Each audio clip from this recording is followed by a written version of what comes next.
Welcome to Mount Desert Island. Right now it's enshrouded in a deadly radioactive fog that engulfs nearly the entire island. This sinister mist has driven the island's inhabitants to the literal edge. There, they've established a small town known as Far Harbor, but the island wasn't always like this. Before the war, Mount Desert Island was home to Maine's Acadia National Park, the island's main attraction. The national park featured scenic trails, campgrounds. I am on a remote island. Allowed visitors to hunt and fish provided they purchased a license, and was home to the Acadia Observatory, which has a breathtaking view of the stars at night thanks to the location's minimal light pollution. Mount Desert Island also has the Vim Pop Factory, the company's main production center, and featured a guided tour through the factory showing how the beloved Vim was created. Now, some of you might be wondering why there's just a random soda factory on an otherwise nature getaway island. Well, before the bombs dropped, the people of Maine loved Vim, and I mean really loved it. Everywhere I go, I see his face. They loved it so much that the state's government was voting on it for it to become the state's official drink. Yeah, I don't know what that means either. But yep, that's right. Outcompeting Nuka-Cola, Sunset Sarsaparilla, and, you know, water. So this factory was a big deal back in the day. But after visiting the Vim factory and exploring the wilderness, visitors could go to the Aldersea Day Spa, a traditional Turkish retreat and a perfect way to unwind. I'm bored. Need somebody to kill. And for those staying overnight, the Cliff's Edge Hotel offered a luxurious escape with its high-class accommodations. Under the hotel, visitors could find Vault 118, marketed as an ultra-elite hotel and which definitely had no experiments happening within it. But after the Great War, Mount Desert Island's landscape was transformed dramatically. The lush forests were replaced with a dense radioactive fog, and after 200 years of radiation exposure, the wildlife had mutated into terrifying monsters. The angler, for example, used its lurweed-like appendage to camouflage in with the surrounding lurweed to catch its prey off guard.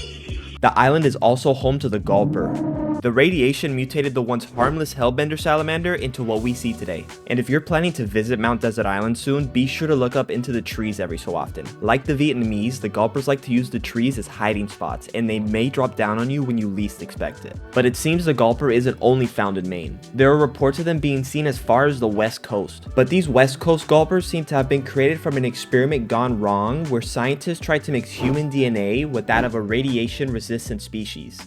Oh no! And finally, we have the fog crawler, a nightmarish monster that are rarely found outside the island's fog, and are widely considered to be the island's most dangerous creatures. But if you're planning a visit to Mount Desert Island, the radioactive creatures aren't all you'll have to worry about. The island is also home to many different wastelanders. The first group we'll talk about are the citizens of Far Harbor. Once upon a time, the entire island was colonized by humans. But one day, that radioactive fog that we all know and love started to come in.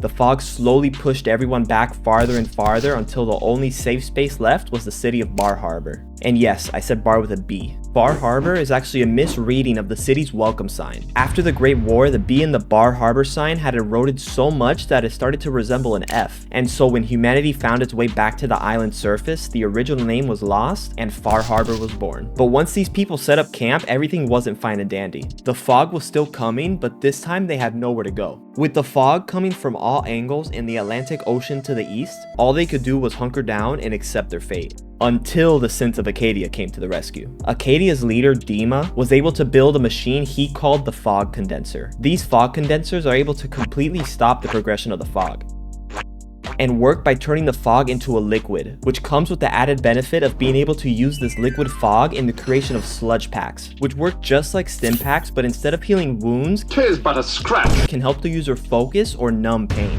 And so the people of Acadia gave Far Harbor these fog condensers so that they could live safely without having to worry about the fog. And in return, Far Harbor would allow Acadia to use them as a lifeline to the outside world and allow them to trade supplies. But who are these Synths of Acadia? Their leader, Dima, along with his assistant Faraday, and Chase, a former Institute courser, founded Acadia in the Acadia Observatory with the intention of creating a safe haven for synths to live free and escape the Institute. Thanks to synths not being affected by radiation, Acadia has nothing to worry about with the fog and is only beneficial as it acts as another layer of protection to hide them from the Institute's eye. But they're not alone in the fog. Another group that calls themselves the Children of Atom can also be found living happily within the nucleus, an old Navy submarine base which still holds the broken down USS Democracy and can be found right in the middle of the radioactive fog. Unlike Acadia, the children of Adam are not synths, so why would they willingly radiate themselves? Well, these people worship a deity they call Adam.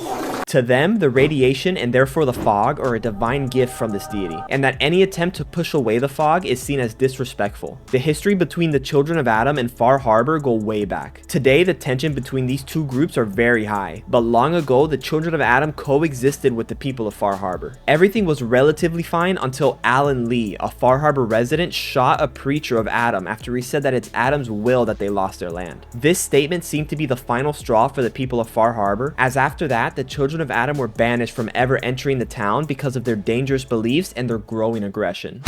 Some people of Far Harbor go as far as to say the children of Adam are the reason for the radioactive fog that blankets the island. That before they came to the island, the fog was barely a threat. But an old man of the city says he remembers when he was young that the fog was just as bad as it is now.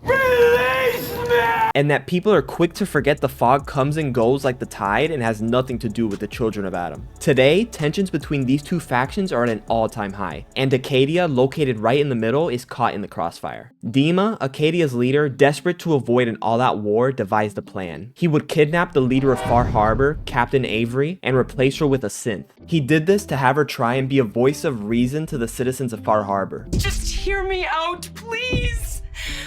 To stop them from attacking the children of Adam, and also to get Far Harbor to feel better about letting synths live alongside them. I'm not sure if kidnapping and disposing of a town's leader would make them feel better about letting synths live alongside them, but sure, Dima, good job. But anyways, the plan did actually work. With a fake Captain Avery at the helm, Acadia no longer had to worry about Far Harbor attacking the children of Adam. But this didn't go both ways. High Confessor Tectus, the leader of the Nucleus, was gearing up to attack Far Harbor. It's not known exactly what Acadia did to stop the children of Adam from attacking Far Harbor. Out of my way, son!